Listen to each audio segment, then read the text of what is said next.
সাহাবায়ে কিরামদের চোখ দিয়ে পানি ঝরতে আছে। সাহাবায়ে কিরামগণ আল্লাহর রাসূলকে জিজ্ঞাসা করেন, ইয়া রাসূলুল্লাহ, ইয়া হাবিবাল্লাহ, নবী গো,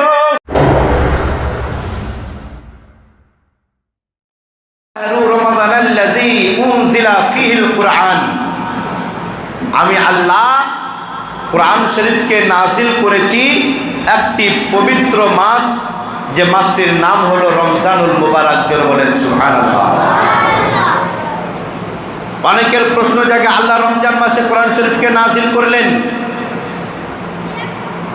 নাযিল করেছেন তো রাত্রে করেছেন না দিনে করেছেন? আল্লাহ পাক রব্বে কায়নাত আবার ওই কিতাব, ওই কালামুল্লাহ শরীফ কোরআন শরীফের মধ্যে আল্লাহ আবারও ইরশাদ করে দিলেন, ইন্না আনজালনাহু ফি লাইলাতিল কদর, আমি আল্লাহ কোরআন শরীফকে কাদারের রাত্রিতে আমি নাজিল করেছি। জোরে বলেন সুবহানাল্লাহ। আবার ওই কোরআনকে জিজ্ঞাসা করুন, হে কোরআন, আল্লাহ পাক যে তোমাকে নাজিল করেছে, কিসের জন্য করেছে, কি কারণে করেছে, এটা করার কারণটা কি? তো কোরআন শরীফ আবার আপনাকে উত্তর দেবে, আল্লাহ পাকের ঘোষণা, হুদাল লিন্নাস, মানব জাতির হেদায়াতের জন্য। জোরে বলেন সুবহানাল্লাহ। কার জন্য? আমাদের হেদায়াতের জন্য, মানব জাতির হেদায়াতের জন্য। আসল মুসলমান, আজ আমরা রমজান মাস পেয়েছি, তাই না? রমজান মাস পেয়েছি, রহমত শেষ হয়ে গেছে, যে তিনটি ভাগের মধ্যে রহমত শেষ হয়েছে। মাগফিরাতে আমরা এখন উপস্থিত রয়েছি, মাগফিরাতে আছি, আর কয়েকদিন পরে আমরা নাজাতে পড়ব, তাই না? আল্লাহ পাক রব্বে কায়নাত এই রমজান মাসে এমনও কিছু গুরুত্বপূর্ণ বিষয়কে রেখে দিয়েছেন, যে বিষয়গুলির মধ্যে একটি বিষয়, যে বিষয়টির নাম হলো ইতিকাফ। জোরে বলেন সুবহানাল্লাহ। ইতিকাফ আমরা মনে করি যে শুধু মসজিদে থেকে গেল 10টা দিন, বাস এটাই মনে হয় ইতিকাফ, কারোর সঙ্গে কথা বলবে না, বাইরে বেরোতে পাবে না, এটাই মনে হয় ইতিকাফ। আমরা এটা ভাবি, তাই না? আসলে অ্যাকচুয়ালি ইতিকাফ বলে কাকে?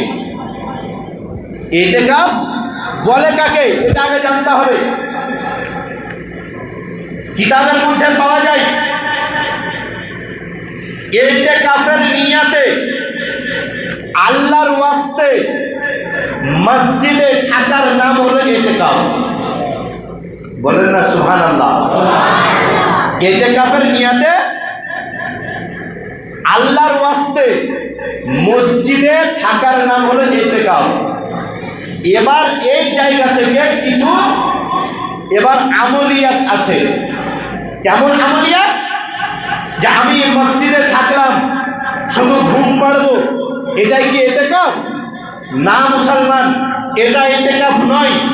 কারণ যে ব্যক্তি ইতিকাফে থাকবে, ওই ব্যক্তি তাসবিহ তাহলিল পাঠ করবে, ওই ব্যক্তি কোরআন শরীফ তেলাওয়াত করবে, ওই ব্যক্তি আপনার রাত্রি জাগ্রত হয়ে ইবাদত করবে। জোরে বলেন সুবহানাল্লাহ। আর এটাতে থাকারে, এই যে আপনার ইতিকাফে থাকবে, এই ইতিকাফে থাকার কারণে আপনার পুরো মহল্লার মানুষ গুনার হাত থেকে বেঁচে যাবে। জোরে বলেন সুবহানাল্লাহ। সবাই মানুষ গুনার হাত থেকে বাঁচবে। আর যদি ইতিকাফে কেউ না থাকে, তাহলে আমরা সকলেই কি হব? গুনাহগার হব। ইতিকাফ পুরুষও করতে পারে, ইতিকাফ মহিলাও করতে পারে। বলবেন কেমন করে? পুরুষ বাড়িতে নয়, পুরুষ ইতিকাফ করবে মসজিদে, আর মহিলা ইতিকাফ করবে বাড়িতে। বাড়িতেও যদি ইতিকাফ করে মহিলা, তাহলে তাকে সেই ঘরে ইতিকাফ করতে হবে, যে এটা আপনার ওনার জন্য নামাজ পড়ার একটা আলাদা ঘর আছে। জোরে বলেন সুবহানাল্লাহ। সে ঘর থেকে বেরোতে পারবে না, বিনা কারণে ঘর থেকে সে বেরোতে পারবে না। যে মসজিদে ইতিকাফে থাকবে, ওই ব্যক্তিও কিন্তু বিনা কারণে মসজিদ থেকে বেরোতে পারবে না। কয়েকটা কারণে বেরোতে পারবে। যদি মসজিদে পেশাব পায়খানা গোসল করার জায়গা যদি না থাকে, এসব জিনিসগুলো যদি মসজিদে না থাকে তাহলে সে এই উজুরের কারণে সে বাইরে যেতে পারে। যে মসজিদে ইতিকাফ করবে ওই মসজিদে যদি জুমা না হয়, ওই মসজিদ যদি ওয়াক্তিয়া হয়, তাহলে জুমা আদায় করার জন্য ওই ব্যক্তি জুমার নামাজ পড়ার জন্য শুধুমাত্র জুমা মসজিদে যেতে পাবে। তাছাড়া আর অন্য কোনো বিষয়ের জন্য মসজিদ থেকে সে বিনা কারণে বেরোতে পারবে না। মুসলমান, ইতিকাফ যারা করবেন নিয়ত করেছেন যে আমি এবছর ইতিকাফে বসবো, এবছর আমি ইতিকাফ করব, অবশ্যই আপনারা আমাকে জানাবেন। কারণ আজকে 18টা রোজা মনে চলছে, তাই না? 18টা রোজা চলছে, কালকে 19, পরশু 20, রবিবারের দিন আপনার আসরের নামাজ পর মাগরিবের আগে, কখন? আসরের নামাজের পর মাগরিবের, এক কথায় সূর্য অস্ত যাওয়ার আগে মসজিদে ইতিকাফের নিয়তে আল্লাহর ওয়াস্তে মসজিদে তাকে প্রবেশ করতে হবে, যে ইতিকাফে থাকবে। যদি সে মাগরিবের পরে যদি ইতিকাফের নিয়ত করে, এই ইতিকাফ আর ইতিকাফ হবে না, ইতিকাফ হবে না। এই ইতিকাফটা হলো সুন্নাতে মুআক্কাদা, যারা বলেন সুবহানাল্লাহ। এটা হলো সুন্নাতে মুআক্কাদা। যদি মাগরিবের পরে ইতিকাফের নিয়ত করে তাহলে আর ইতিকাফ হবে না। মুসলমান যারা বা যিনি নিয়ত করেছেন অবশ্যই আমাকে জানাবেন যে আমি ইতিকাফে থাকব। মুসলমান আসুন, এই মাসে বেশি বেশি দান খায়রাত করলে, দানের আপনার বিষয়টা বলেছিলাম, অবশ্যই যে পারবেন বেশি বেশি করে রমজান মাসে দান করবেন। অন্যান্য মাসের দানের তুলনায় রমজান মাসের দান 10 গুণ বেশি নেকি পাওয়া যায়, 10 গুণ বেশি নেকি পাওয়া যায় এই মাসে। এই কারণে আমরা বেশি বেশি করে যাকাতও আদায় করি, যারা বলেন সুবহানাল্লাহ। যাকাত আদায় করি না? এই মাসে যাকাত আদায় করি। অবশ্যই যাকাত বের করবেন, যাকাত বের করে আমাদের যাকাতের টাকাগুলো সঠিক জায়গাতে পৌঁছে দেবেন। আপনার ফিতরার টাকা আমরা কিন্তু আদায় করি এই রমজান মাসেই আমরা বের করি, কিন্তু আমরা বিতরণ করি হয়তো কেউ ঈদের পরে, হয়তো আমাদের রমজানে কেউ আমরা পারি না বা কেউ করতে পারি না। তবে রমজান মাসে যদি আমরা এটাকে আরো বেশি বিতরণ করতে পারতাম তাহলে আরো হয়তো নেকির হকদার হয়ে যেতে পারতাম। মুসলমান, ফিতরা আমাদের আদায় করতে হবে। আমার বাড়িতে 5 জন আমরা আছি, 5 জনের ফিতরা আদায় করতে হবে। আমার স্ত্রী গর্ভবতী আছে, ঈদের নামাজের আগা পর্যন্ত যদি আমার সন্তানের ভূমিষ্ঠ হয়ে যায়, সন্তানের ভূমিষ্ঠ হয়ে যায়, সন্তানের জন্ম হয়ে যায়, ওই সন্তানেরও ফিতরা আদায় করতে হবে, যারা বলেন সুবহানাল্লাহ। বুঝতে পেরেছেন? সন্তানের ফিতরা আদায় করতে হবে। মুসলমান, এই রমজান মাস পেয়ে আমরা এতটা গর্বিত যে ফারিস্তা জিবরাইল আলাইহিস সালামকে আল্লাহ পাক হুকুম দেন, হে জিবরাইল যাও, তুমি এই শবে কাদারের রাত্রিতে, যখন শবে কাদার আরম্ভ হয়, যেদিন শবে কাদার হয়, আচ্ছা শবে কাদারের রাত্রি আমরা পেয়ে থাকি 21, 23, 25, 27, 29, কিন্তু আমরা জাগি কোনটা? 27টা। আইমাই দিনরা এই 27-এর দিনটাকে বেশি গুরুত্ব দিয়েছিলেন, এই কারণে আমরা 27-এর রাত্রিটাই আমরা বেশি জাগ্রত হই। তবে আমি বলবো, আমরা যদি এই 5টি রাত্রি জাগ্রত হই, কোন রাত্রিতে আপনার এই কাদারটা আছে যদি আমরা বুঝতে বা না পারি, আর যদি 5টা রাত্রি জাগ্রত হয়ে ইবাদত করি, হয়তো আমরা ওই কাদারটাকে পেয়ে যেতে পারি, তাই না? পেয়ে যেতে পারি। মুসলমান, কাদারের রাত্রিতে আল্লাহর হুকুমে ফারিস্তা জিবরাইল আলাইহিস সালাম ফারিস্তাদেরকে নিয়ে, ফারিস্তার জামাতকে নিয়ে, একটা হাতে সবুজ ঝান্ডা নিয়ে এই দুনিয়ার জমিনে আসেন। জমিনে আপনার আসেন, জমিনে আসার পরে কাবাতুল মুআজ্জামায় ওই ঝান্ডাটাকে গেড়ে দেন। গেড়ে যাওয়ার পরে ফারিস্তা জিবরাইল আলাইহিস সালামের 100টি পর আপনার রয়েছে। তার মধ্যে কোনো কিতাবে বলা আছে যে 200টি আছে, কোনো কিতাবে বলা আছে 600টি আছে। মুসলমান অনেক রাওয়ায়াতে অনেক রকমের বর্ণনা আছে, কিন্তু মুসলমান ফারিস্তা জিবরাইল আলাইহিস সালাম ওই কাদারের রাত্রিতে 2টি পরকে বিছিয়ে দেন। কয়টি? 2টি পরকে বিছিয়ে দেন। একটি পর একদম পূর্ব পর্যন্ত, পূর্ব শেষ সীমানা পর্যন্ত পৌঁছে যায়। আরেকটি পর পশ্চিমের একদম শেষ সীমানা পর্যন্ত পৌঁছে যায়। পৌঁছে যাওয়ার পরে ফারিস্তা জিবরাইল আলাইহিস সালাম আরো জিবরাইল আপনার কি করলেন? জিবরাইল আলাইহিস সালাম সমস্ত ফারিস্তাদেরকে হুকুম করলেন, যাও তোমরা দুনিয়াতে এসেছো, দেখো আমার নবীজির কোন গুনাহগার উম্মতিরা আজকে ইবাদত করতে আছে, কে তাসবিহ পাঠ করতে আছে, কে দোয়া করতে আছে। যাও তোমরা তাদের কাছে যাও, তাদের কাছে গিয়ে তোমরা ওদের দোয়াতে শামিল হয়ে তাদের দোয়ার সঙ্গে আমিন পাঠ করো। জোরে বলেন সুবহানাল্লাহ। কি বললেন? আমিন পাঠ করো। ফারিস্তারা যদি আমাদের দোয়াতে শামিল হয়ে আমাদের নিকটে আসার পরে যদি আমাদের দোয়ার সঙ্গে আমিন পাঠ করে, মুসলমান বলুন আমাদের এই দোয়া কি কবুল হতে বাকি থাকে? কবুল হতে বাকি থাকবে? মুসলমান অবশ্যই দোয়া কবুল হবে। এই কাদারের রাত্রিতে ফারিস্তারা আমাদের সঙ্গে দোয়া করতে থাকে। এবার সাহাবায়ে কেরামগণ আমার দয়ার নবী মায়ের নবীকে জিজ্ঞাসা করেছিলেন, কিন্তু এই জায়গাতে ফারিস্তারা আপনার কি বললেন? ফারিস্তা জিবরাইল আলাইহিস সালাম বললেন, তোমরা অতক্ষণ পর্যন্ত ওদের সঙ্গে থাকো যতক্ষণ পর্যন্ত সকাল না হবে, যতক্ষণ পর্যন্ত শুভ সাদিক না হবে, ততক্ষণ পর্যন্ত থাকো। শুভ সাদিকের পরে এবার ফারিস্তা জিবরাইল আলাইহিস সালাম বলে, চলো এবার তোমাদের টাইম শেষ, এবার চলো।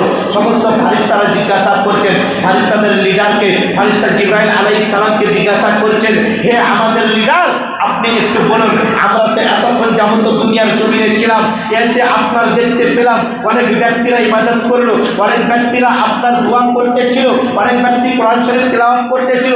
আল্লাহ এরা কি নবীর উম্মত রয়েছেন? এই নবীর উম্মতের মধ্যে কারা কাদেরকে আবার দয়ার নবী শাফাআত করবেন না? কাকে কাকে দয়ার নবী শাফাআত করবেন না? আল্লাহ ক্ষমা করবেন না? কত সুন্দর কথা এখানে জিজ্ঞাসা করছেন ফারিস্তার লিডার ফারিস্তা জিবরাইল আলাইহিস সালাম বলছেন, শোনো আমার আল্লাহ পাক রব্বে কায়নাত বলেছেন, যারা শরাব পান করে, এক কথায় যারা মদ পান করে, মদ পান করে, তাদেরকে আমার দয়ার নবী শাফাআত করবেন না। কি বলছেন? দয়ার নবী শাফাআত করবেন না।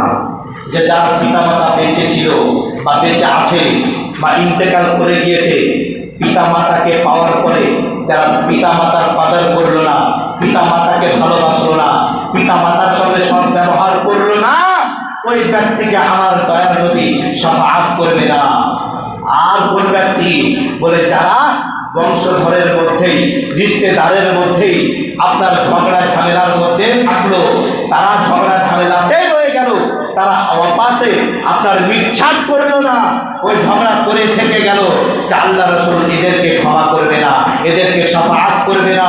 আরেকজন ব্যক্তি হচ্ছে যারা হিংসাখোর, যারা হিংসাখোর, যাদের মধ্যে হিংসা আছে, যাদের মধ্যে গৌরব আছে, যাদের মধ্যে অহংকার আছে, এদেরকে আল্লাহ রাসূল শাফাআত করবে না, আল্লাহ ক্ষমা করবে না।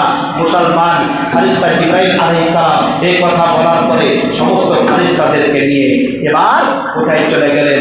আল্লাহর হুকুমে যার যেখানে ডিউটি সে সেখানে আপনার পৌঁছে গেল। মুসলমান কাদারের রাত্রির কতটা গুরুত্ব দিয়েছেন আমি যে একটা আয়াত পড়েছি, ইন্না আনজালনাহু ফি লাইলাতিল কদর। আল্লাহর রাসূল সাল্লাল্লাহু তাআলা আলাইহি ওয়াসাল্লাম আপনার এই যে ইনার উপরে যে আয়াতগুলো আপনার নাজিল হয়েছে, এই সূরা কাদারটা নাজিল হয়েছে, কখন নাজিল হয়েছিল? এই সূরা কাদারটা কখন নাজিল হলো? হযরত শামউন আলাইহির রাহমা একজন বিশাল বড় আল্লাহর ওলি ছিলেন। এই বিশাল বড় আল্লাহর ওলি, এই আল্লাহর ওলি এত ইবাদত করতেন, এত যে দিনের বেলায় রোজা রাখতেন আর রাত্রিবেলায় আপনার ইবাদত করতেন, 1000 বছর ধরে ইবাদত করেছিলেন। আচ্ছা বলুন, ওই ব্যক্তি কেমন আল্লাহওয়ালা হতে পারে, কেমন আল্লাহর ওলি হতে পারে? হযরতে শামউন আলাইহির রহমা, তিনার এতটা শক্তি ছিল, এতটা তাকাত ছিল, তাকে যদি শিকলে বাঁধা হতো শিকলকে সে ভেঙে ফেলে দিত, এতটা শক্তি ছিল এই শামউন আলাইহির রহমান। একদিন আল্লাহ রাসূল বর্ণনা করছেন সাহাবীদের সামনে, হযরতে এই শামউন আলাইহির রহমান ঘটনা বর্ণনা করছেন, সাহাবীদের সামনে বলতে আছেন। এইভাবে যখন বলতে আরম্ভ করলেন, হযরতে শামউন আলাইহির রহমান ঘটনা বলতে আছেন যে শামউন আলাইহির রহমান ইনি ছিলেন বানি ইসরাইল গোত্রের একজন ব্যক্তি। জোরে বলেন সুবহানাল্লাহ। হযরতে মুসা আলাইহিস সালামের ওই গোত্রের একজন ব্যক্তি ছিলেন, তিনি এই ইবাদত করতেন। মুসলমান আব্বাজির আমার, হযরতে শামউন আলাইহির রহমান এইভাবে ইবাদত করতেছিলেন, এইভাবে ইবাদত করতেন। কাফির মুশরিকের দলেরা হযরতে শামউন আলাইহির রহমানকে আপনার যেন কতল করার জন্য, মারার জন্য যেন লেগে পড়েছিল, যেন একে কেমন করে কতল করা যায়, একে কেমন করে মারা যায়। ও মুসলমান আব্বাসীরা আমার, কিন্তু হযরতে শামউন আলাইহির রহমানের এত শক্তি ছিল, এত তাকত ছিল যে তাকে যেন কাফির মুশরিকের দলেরা যেন মারতে পারতো না, তাকে যেন তার কোনো ক্ষতি করতে পারতো না। শামউন আলাইহির রহমান যেন এবার কি করবে, তাকে কতল করার জন্য তারা যেন কৌশল করতে আরম্ভ করলো। কি করলো? কাফের মুশরিকের দলেরা তার স্ত্রীকে আপনার হাত করলো, তার বিবিকে হাত করলো, তার স্ত্রীকে হাত করে টাকা পয়সার লোভ লালসা দেখিয়ে তার স্ত্রীকে আপনার লোভ লালসা দেখিয়ে টাকার যেন নিয়ে আসলো, তাদের দলের মধ্যে করে নিল এবং তার বিবিকে দিয়ে তার স্বামীকে যেন হত্যা করে দিল, তার বিবিকে দিয়ে কতল করিয়ে দিল। এবার মুসলমান আব্বাজিরা আমার, ওই হযরতে শামউন আলাইহির রহমানকে কতল করে দিল। শামউন আলাইহির রহমান যেন খুশখবরি চলে আসলো, আল্লাহ পাকের তরফ থেকে গায়বী ইলহাম আসলো যে আমার শামউন আলাইহির রহমান তিনি যেন আমার ইবাদতে মগ্ন ছিল, 1000 বছর আমার ইবাদত করেছিল, আমি আল্লাহ তাকে ক্ষমা করে দিয়েছি এবং তার ঠিকানা আমি আল্লাহ জান্নাত বানিয়ে দিয়েছি। আমার আল্লাহ বলেন তার খুশখবরি এটা। কাফের মুশরিককে আর তার বিবিকে আমি হালাক করে দিলাম, তাদেরকে জাহান্নামী বানিয়ে দিলাম, তাদেরকে বরবাদ করে দিলাম। এরকম যখন কথা আল্লাহর রাসূল সাহাবায়ে কেরামদের সামনে বর্ণনা করেন, সাহাবায়ে কেরামদের সামনে বর্ণনা করতে করতে সাহাবায়ে কেরামদের চোখে যেন পানি চলে আসলো, সাহাবায়ে কেরামদের চোখ দিয়ে পানি চলতে আছে। সাহাবায়ে কেরাম আল্লাহর রাসূলকে জিজ্ঞাসা করেন, ইয়া রাসূলুল্লাহ, ইয়া হাবিবাল্লাহ, নবী গো আপনি একটু দয়া করে বলুন গো নবী, দয়া করে বলুন এই হযরতে শামউন আলাইহির রহমান তিনি তো 1000 বছর বেঁচে ছিলেন, তিনি তো 1000 বছর সময় পেয়েছিলেন, তিনি তো বয়সটা অনেক পেয়েছিলেন, তাই তিনি 1000 বছর ধরে ইবাদত করেছিলেন। ইয়া রাসূলুল্লাহ, ইয়া হাবিবাল্লাহ, নবী গো আমরা তো আপনার উম্মত, আমরা তো এতদিন বাঁচবো না, আমরা তো এতটা বয়স পাবো না, আমরা তো এতটা সময় ইবাদত করার পাবো না। ইয়া রাসূলুল্লাহ, ইয়া হাবিবাল্লাহ, নবী গো তাহলে কি আমরা ওই আল্লাহর ওলি শামউন আলাইহির রহমান ইবাদতের সমতুল্য কি আমরা হতে পারবো না? বললেন আমরা কি শামউন আলাইহির রহমান যে ইবাদত করেছিল এর সমতুল্য কি আমরা ইবাদত করতে পারবো না? আল্লাহর রাসূল সাল্লাল্লাহু তাআলা আলাইহি ওয়াসাল্লাম সাহাবায়ে কেরামদের চোখের পানি দেখে, সাহাবায়ে কেরামদের মুখের কথা শুনে যেন আল্লাহর রাসূলের চোখ দিয়ে পানি চলে গেল, মনটা খারাপ করে নিল, মনটা খারাপ করে চুপ করে বসে গেল। আমার আল্লাহ সহ্য করলেন না, আল্লাহর সহ্য হলো না। আল্লাহ পাক রব্বে কায়নাত বলেন, হাবিব গো আপনি কোনো টেনশন করবেন না, আপনি কোনো চিন্তা করবেন না। ও আমার হাবিব, আমি তোমার জন্য, তোমার উম্মত বর্গের জন্য আজকে আমি সূরা কাদারকে নাযিল করে দিলাম। আজকে আমি তোমার উম্মত বর্গের জন্য সূরা কাদারকে নাজিল করলাম। রমজান মাসে আমি কাদারের রাত্রি দিলাম। এই কাদারের রাত্রিতে তোমার উম্মত বর্গগণ যারা ইবাদত করবে, যারা ইবাদত করে রাত্রিকে পারাপার করবে, যারা আল্লাহর ইবাদতে মগ্ন থাকবে, তোমার দরুদের প্রতি তোমার যেন মহব্বত থাকবে।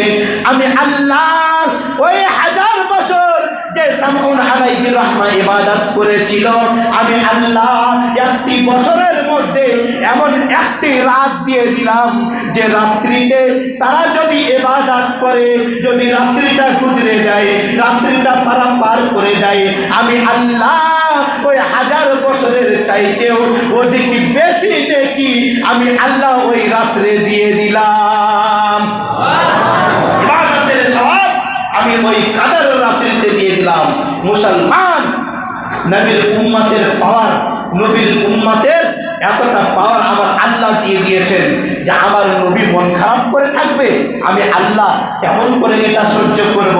আমার নবীর মন খারাপ করতে আমি দেব না। আমার আল্লাহ কি করলেন? এই রমজান মাসে কাদারকে নাজিল করে দিলেন। জোরে বলেন সুবহানাল্লাহ। মুসলমান, আমরা কাদার পেয়েছি, এই সামনে কাদারকে পেয়ে আমরা যেন এই কাদারের রাত্রি জাগ্রত হয়ে আমাদের নিজের আমল নামাকে বাড়িয়ে নিই, নিজের গুনাহকে মিটিয়ে নিই, আর যেন আমরা সকলেই সদা সর্বদা আল্লাহর ইবাদতে মগ্ন থাকতে পারি। আর আল্লাহর ইবাদতে মগ্ন থেকে আমরা যেন আমাদের সকলের নিজের আমল নামাকে ঠিক করে নিতে পারি। আল্লাহ পাক রব্বে কায়নাত যেন আমাদের সকল